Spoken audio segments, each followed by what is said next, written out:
This is your Chargers linebacker, Derrick Ansley, and you're tuning in with Chargers Unleashed. Welcome to Chargers Unleashed. Dan Wolkenstein here from the LAFB Network. Today's show is being brought to you by Rock Solid Sports Memorabilia, Mint Mobile, Aura, Athletic Greens, and Bet Online. If this is your first time tuning into the show, welcome. Be sure to hit that like and subscribe button. You can also find us on Facebook, Instagram, Twitter, Spotify, Apple Podcasts, as well as X now, I should say, at LAC_Unleashed. Appreciate you all joining us today, joining me today. Jake is still out on vacation, living the good life. I'm doing my best to hold it down. I appreciate you all tuning in still. A fun episode today. I kind of wanted to snap the line a little bit here and go through the training camp storylines and surprises so far. Biggest training camp storylines and surprises that we have seen from this Chargers team and what that means for the 2023 NFL season. Going to be a big show today. Got some fun topics today. We'll talk about guys like Kenneth Murray, J.C. Jackson, Derrick Ansley calling plays, kicker battle, wide receiver 3, CB3, interior defensive line, Bolt fam, the whole nine. We'll get into all of that. But before we go any further, we do want to discuss and share with you information about our friends over at Mint Mobile. We've talked about it before. Highly recommend you check out Mint Mobile. They're giving premium wireless, unlimited nationwide talk and text for as little as $15 a month, which is probably multiple times cheaper than whatever you're using right now for your plans for your mobile devices. Give Mint Mobile a try. Ryan Reynolds takes part in them. I think that should say enough. Obviously, MCU fans here. So highly recommend Mint Mobile. We'll be back to discuss Chargers surprises and storylines. But before we get to that, let's talk about Mint Mobile. If you've ever thought, why in the world is my wireless bill so damn high? Then let me tell you about our friends over at Mint Mobile who we're partnering with for today's video. Mint Mobile offers premium wireless for as low as $15 a month, and you don't have to sacrifice any coverage, speed, or data. They're built on the nation's largest 5G network, so they keep costs low by selling directly to you online. They cut out the retail stores and the salespeople. All Mint Mobile plans include unlimited nationwide talk and text, plus lightning fast 5G and free mobile hotspot. So why should you have to pay for more than you have to access the same network? It only takes 15 minutes to switch, and you'll be paying as low as $15 a month for your phone plan. It really is that simple. So use the link in the description below. Try mintmobile.com/Chargers Unleashed to get started. Click the link in the description below or scan the QR code. Okay, so we're going to go opposite. So we're going to go 10-1. I've somewhat stack ranked these, but let's be honest, I think there is no real winner or loser here. But generally speaking, I'm going from kind of least impactful to most impactful. But really, they're kind of all impactful. So bear with me. Number 10. You started to see it at scrimmage where it really stood out. But the impact and presence of a one Scott Matlock on the interior defensive line should not go unnoticed and does have pretty substantial ramifications on this Chargers team, especially the interior defensive line roster. Now, remember, as we kind of go back, interior defensive line was a big question mark, whether it's due to production, whether it's due to performance, whether it's due to injury and rehab. Lots of question marks for this interior defensive line. Like Austin Johnson, when will he be ready? Otito Agbagamiga, when will he be ready? Sebastian Joseph Day went out with a quad contusion. Is he going to be ready to go? He came back to practice, but the underbelly of that, Morgan Fox was re-signed for the interior presence. We got guys like Gerard Clark, Scott Matlock, Nick Williams. There's a whole bunch of dudes, but a whole bunch of question marks. And the emergence of Scott Matlock, again, 6th round pick, and what we've been able to see from him so far, the presence he's brought to the interior defensive line and impact and pressures and push that he has given this interior defensive line has to make fans feel a little more at ease while we wait for the other guys to come back, while we wait for Austin Johnson, Otito, and the likes of them. We don't know. But Scott Matlock seems to be providing a great push up front, both in the run and passing game, which should help this defensive roster and depth substantially. And that was I categorized that one as a storyline versus a surprise. Some of the ones I have here will be surprises, storylines, or both. This one is probably more of a storyline as we get closer to kind of the 53-man roster and getting to week 1. That's going to make a difference. And you wonder about guys like Gerard Clark. Like, do they have a role on this team if guys like Scott Matlock are pushing the envelope that much? So number 10, I have as Scott Matlock. Another one, then this one's probably a surprise. Coming out of left field here a little bit is the performance of a defender by the name of Deane Leonard.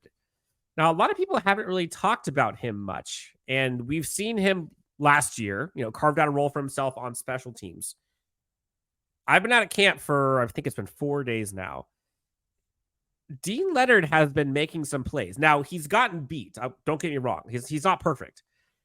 But he has seemingly found a voice and a presence on this defensive secondary. And he's getting to the point where he's starting flexing, crossing his arms. And there was a day where I think he had more pass breakups in one practice than I've ever seen. And for a guy who has been kind of a late in the draft guy, special teams player, he's really kind of making a name for himself. And you're seeing him all over the field on defense. Now, is he up there with the, Asante Samuel Jr.'s and the Michael Davis and JC Jackson's? Like, I'm not saying he's that guy, but bottom of the rotation guy that you can possibly start to rely on a little bit. It's not just what you're seeing from him on the field, but you're hearing it in some of the mic'd ups, and I'm seeing it live there at practice where some of the players are acknowledging and witnessing and talking about this to each other and to Deane about like, wow, like Deane's got some juice, like Deane's going and he's making plays. Don't be surprised if you see Deane Leonard out there on defense more than we saw previously in 2022. That's a storyline to me that is a surprise more than a storyline, but a great surprise. And you got to be happy for him. Again, there have been videos of him getting beat, but again, it's a defender. All defenders get beat. Let's just be real. But what he's been able to do and has been able to kind of give a great impression on his fellow teammates and coaching staff should not go unnoticed. Number 8 here.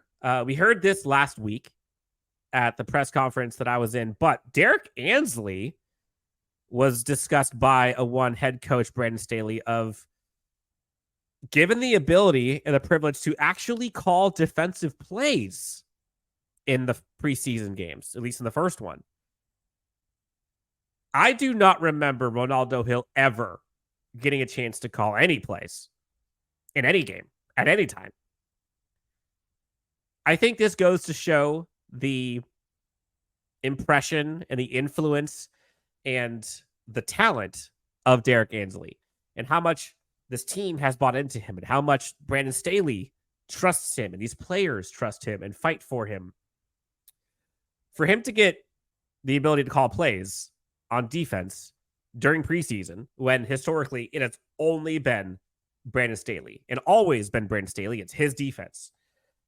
But Brandon Staley, I think it's kind of twofold. One, Derrick Ansley's proven some things. Two, Brandon Staley is also kind of giving the ability and the opportunity to others to where maybe he could focus on other things, or maybe he can allow himself to see things from a different perspective. That's a big deal. Now, does this mean Brandon Staley's not going to be calling plays by the time week 1 comes in the regular season? Probably not. But it goes to show the influence of Derrick Ansley on this team. And everyone's talked about the influence that Kellen Moore has on this offense, which we're going to get to. Don't worry. But Derrick Ansley should not be forgotten how important his influence is to this team's success this year. Because if we all look back to last year, as good as the offense looked statistically in many regards, and everybody was kind of clamoring on wanting to get a new offensive coordinator and they were wanting to improve, the style of offense, be more explosive, which they've done. I think there were way more issues on defense from fundamentally. Like, the guys weren't tackling. The guys weren't able to finish plays on defense. They weren't able to get the takeaways that they needed. They weren't able to bring an identity and a physicality on defense. They couldn't stop the run. Like, there were so many things that were like, if they can't do this, like, they're not going to win. There was a handful of those things that was plaguing this team. Now, obviously, injury takes a big part when your arguably best pass rusher's out, when your CB1's out, when your interior defensive line's decimated. Like, that's going to affect you. But I think personality-wise and fundamentally, this defense probably had a lot more that needed to get fixed than maybe people realize. It's not just you got to stop the run. Like, there's a lot more fundamental stuff that has to get fixed. And Ronaldo Hill, no longer here. Derrick Ansley getting the opportunity to call plays, I think, is a big deal. And that's a surprise because it's never happened before. Number 7 on my list. We've gone through 10, 9, 8, now 7. Surprise. And I don't even know if it's really a storyline because the storyline seems to be already written at this point. Remember how amped all of us were to see the kicking battle between Cameron Dicker and Dustin Hopkins? Well, that's no longer. Like, you haven't seen Dustin Hopkins kick a field goal that mattered in, week and a half, 2 weeks now? On top of that, Cameron Dicker has been close to as automatic as you can be. So I don't even know if there is a kicking battle at this point. And that's a surprise to me. I mean, obviously it's a storyline because it seems like, again, unless something crazy catastrophic happens, the surprise is there is no kicking battle. Period. This is Cameron Dicker's kicking job. Unless, again, something crazy happens. But surprise storyline. Crazy to me. That's not even a whisper of topics at this point. Number 6. And this has probably been more of a storyline than a surprise. And I would say surprise only because I was surprised that this kind of came out to start with, but I understood, is the CB3 battle that's currently taking place. There's still more preseason games left. We got 2 more to go. Still got training camp to finish. But early on, as the training camp started, you heard folks talk about, this is Jazir Taylor's star money CB3 slot job to lose. And I've been on record saying I don't see how.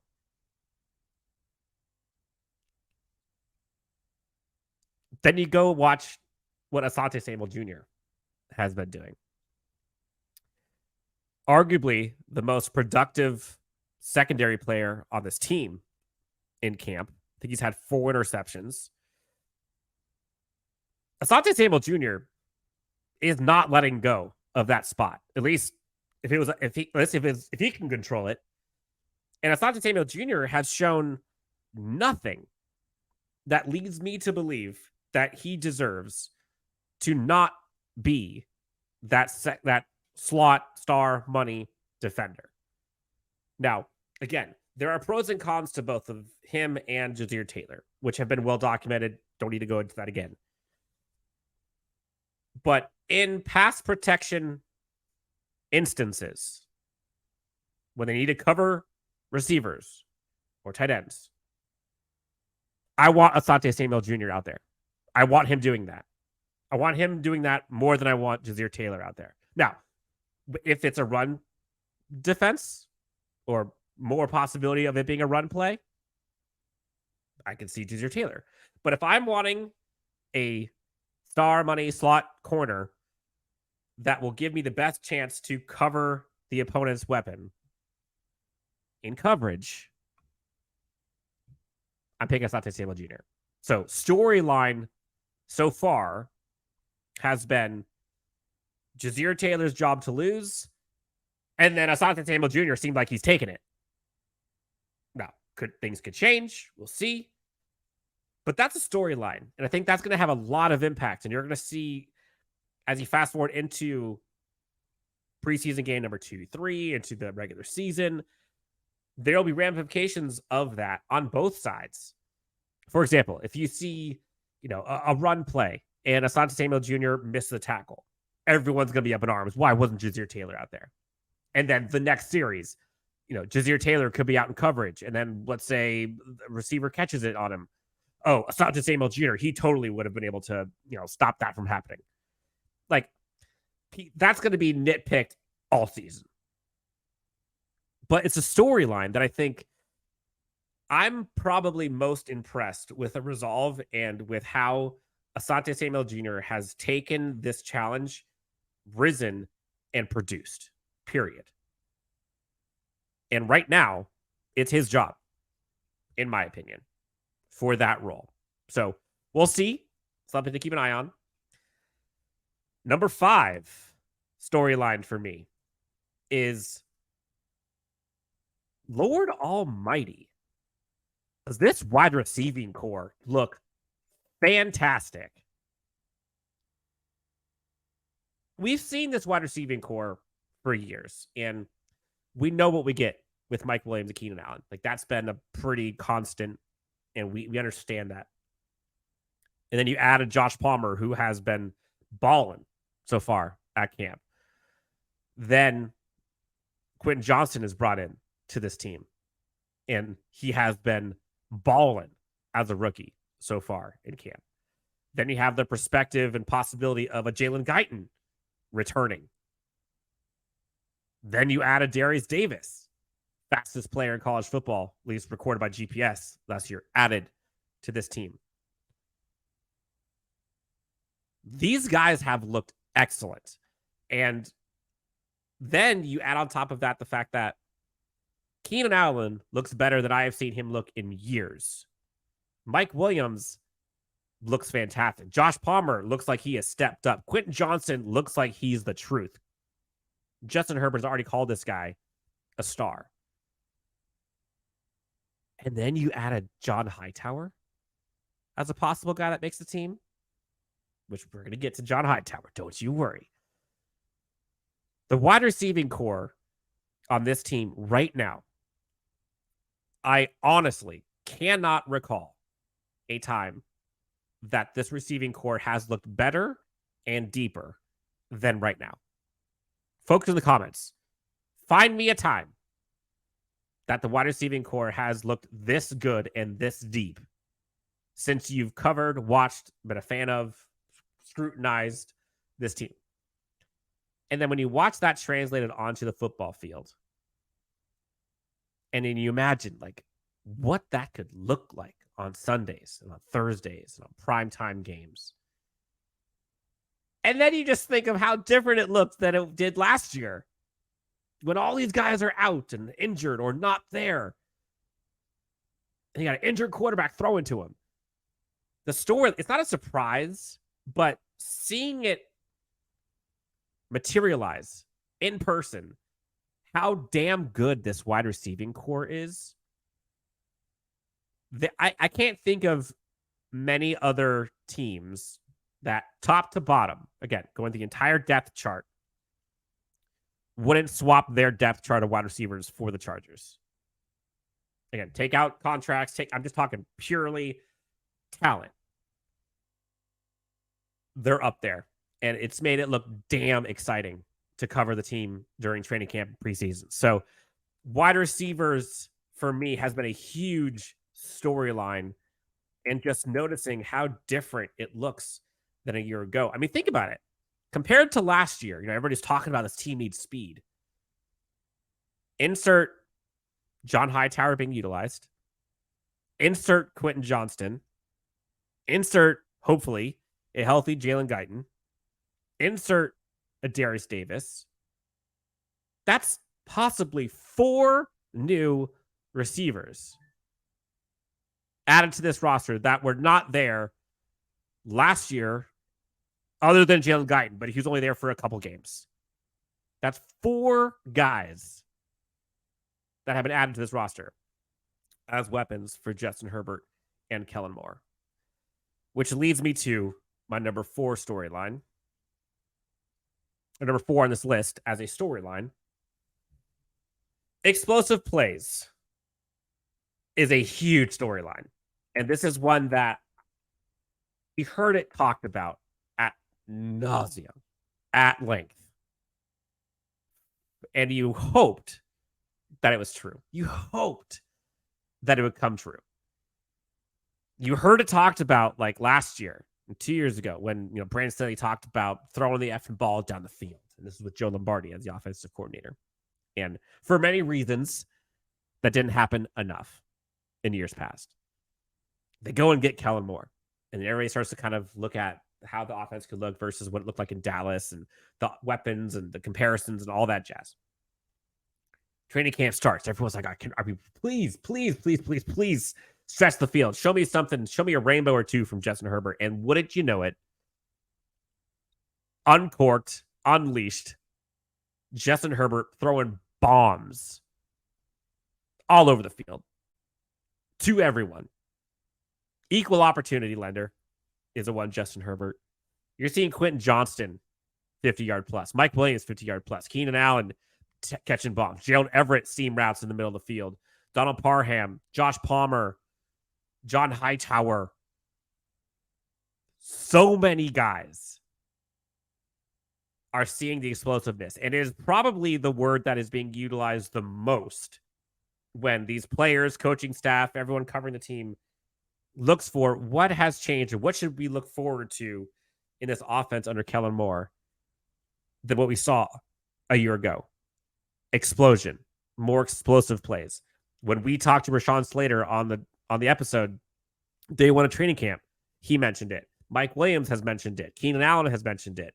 So many players have mentioned how much more explosiveness we're going to see, and we're seeing it at training camp constantly.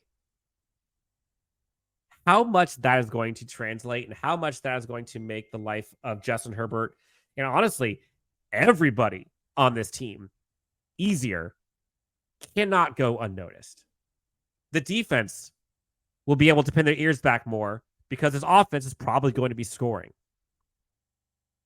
The offense is going to be able to get refreshed because because they're going to be throwing bombs down the field where they can actually get touchdowns quicker than having to methodically go down first down after first down after first down, 15, 20 play drives to settle for a field goal or settle for a touchdown, but it took 9 minutes. You can't score a lot when you're doing 9 minutes.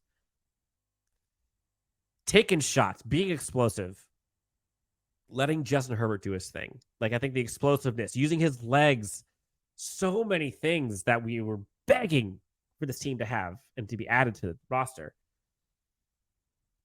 The explosiveness has been, it's not necessarily been a surprise because everyone talked about it, but storyline in the fact that you're actually seeing it has been so refreshing. And you could tell that it's been refreshing to the players across the board. Playmakers, offensive weapons are all talking about how much more fun this is, how much more they can do in this offense. So kudos to Kellen Moore, kudos to Brandon Staley, kudos to the weapons who are making it happen. And honestly, kudos to the weapons for making Justin Herbert see the success of it. Like, imagine if Justin Herbert's throwing bombs and all of a sudden, receivers aren't catching, receivers aren't fighting for him, throwing picks, all that kind of stuff. It's going to make Justin Herbert really consider and think, like, do I really want to do this? Is this really the right play? Daniel Popper talked about, like, the structure has changed, and they put the structure around Justin Herbert to throw it downfield more and to be more explosive. It doesn't work if the receivers aren't doing their job.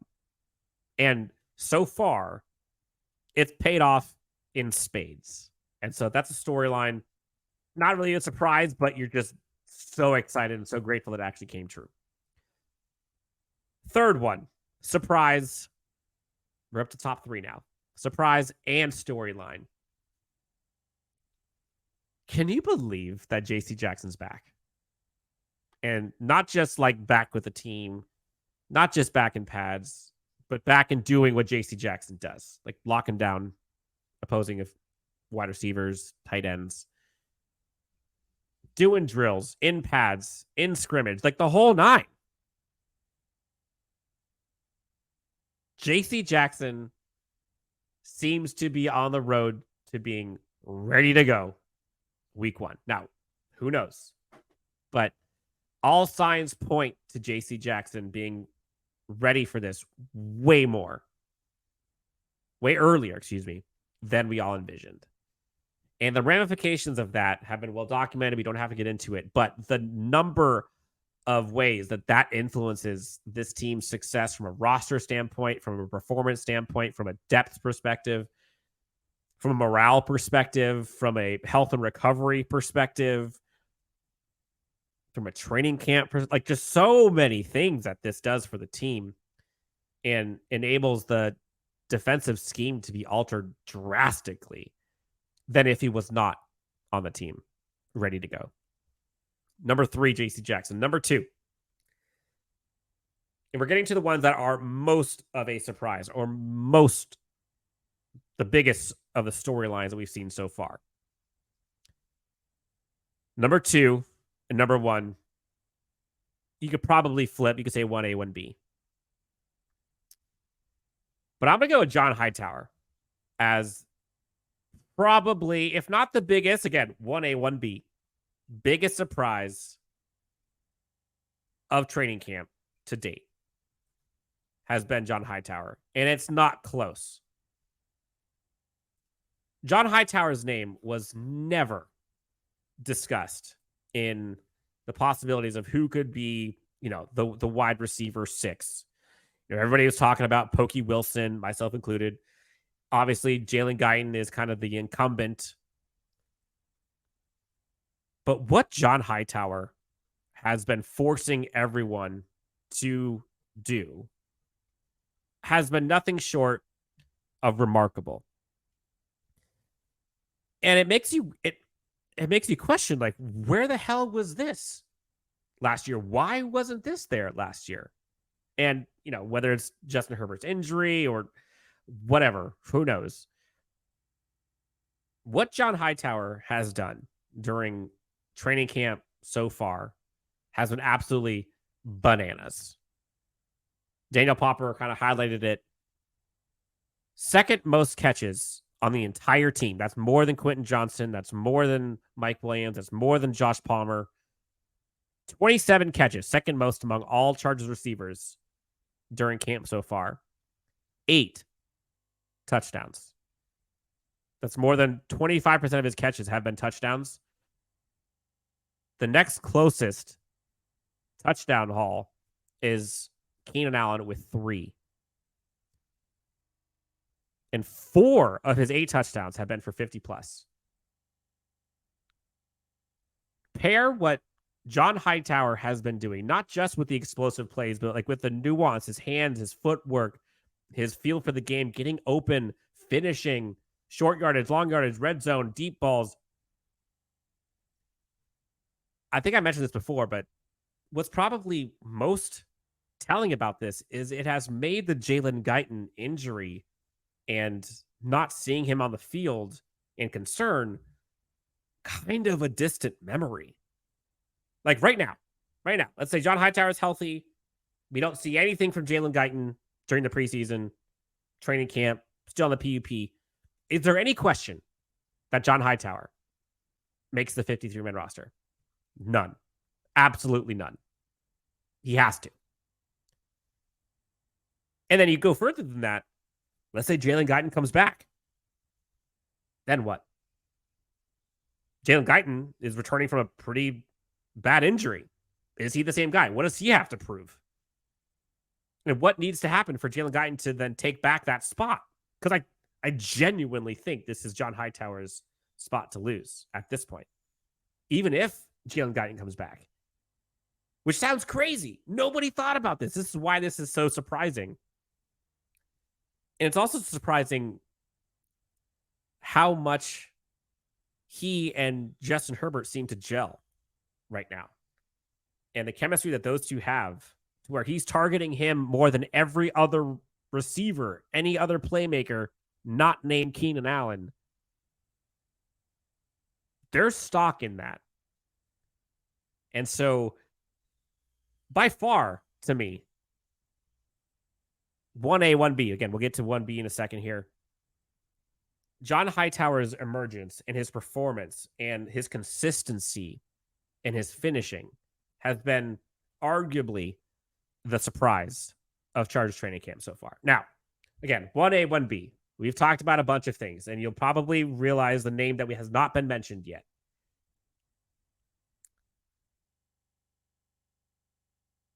I think we've heard Derwin James.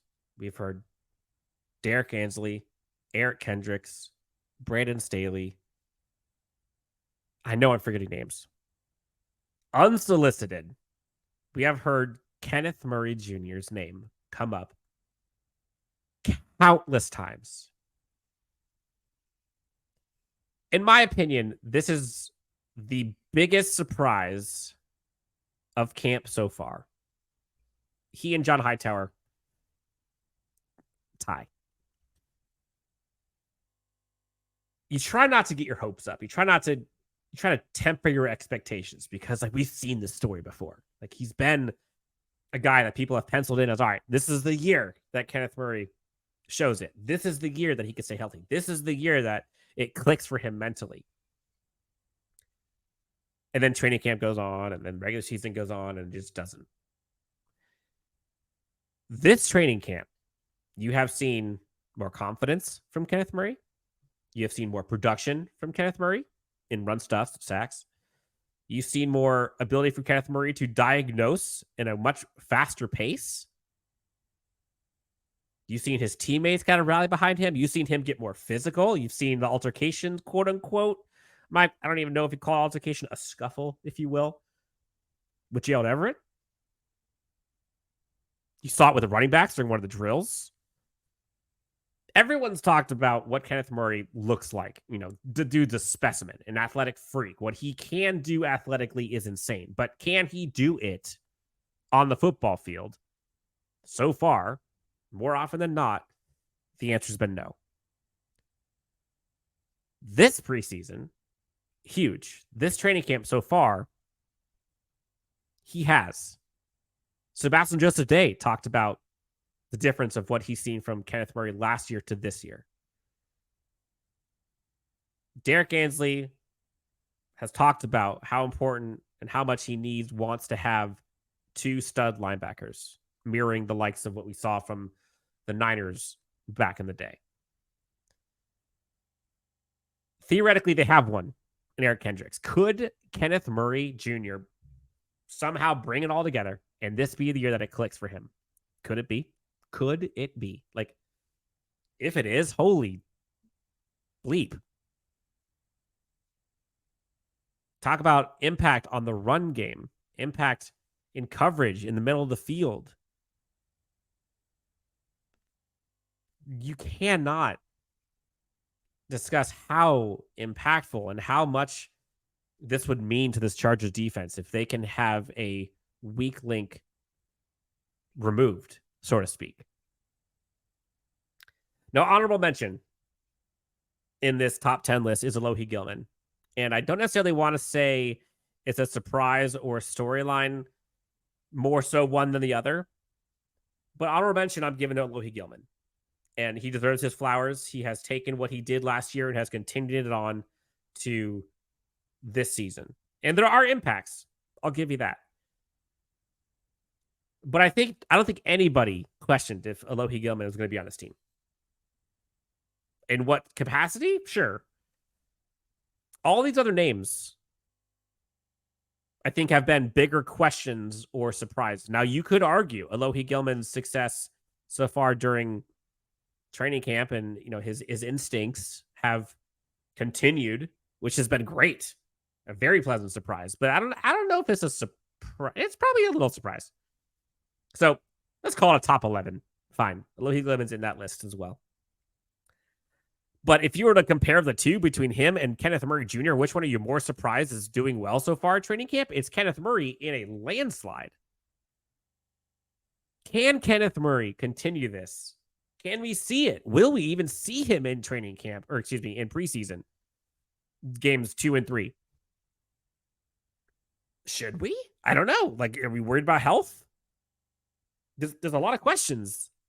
As much as you want to see him prove it, you also want to see him being able to be available by the time season starts. And heaven forbid, if he gets injured during preseason, they're hosed. What do you do? So, top 10, top 11, actually. Biggest storylines and surprises so far during Chargers training camp, with one preseason game so far to go, or so far in the books. What do you think? What are your thoughts? How'd we do? Did I miss anything drastically? I like doing these sort of discussion topics because I want people to recognize and kind of keep that perspective of like what we were all thinking about, what you were all thinking about when training camp started. You know, the concerns everybody had about like, what happened to our linebackers? Are we going to be able to have anybody there? Like, whoa, what about safety? Like, oh no. Are we going to see things go downfield? Is Derrick Ansley actually going to make an impression? Like, what about our run defense? You're starting to kind of now fast forward and see, okay, they have so far, it seems, they have answers. So, big storylines, surprises will continue as we get back. But that's going to do it for this episode. Lots of storylines. Excited to get into more of these when Jake finally returns to vacation and can help me, because talking for 35 minutes is freaking hard, man. Especially if I have nobody to talk to. I feel like I'm just rambling to myself. But guys, gals, thank you so much for tuning in. Seriously, you guys are amazing. The support you guys have given Jake and myself throughout this and all of LAFB has been amazing. We appreciate you. You can find me at DanW Sports, LAC_Unleashed on X, also on Instagram, Twitter. Why do I keep saying X and Twitter? Instagram, Facebook, as well as everywhere else you can find your podcast. Enjoy your day, enjoy your evening, and we'll talk to you next time on Chargers Unleashed.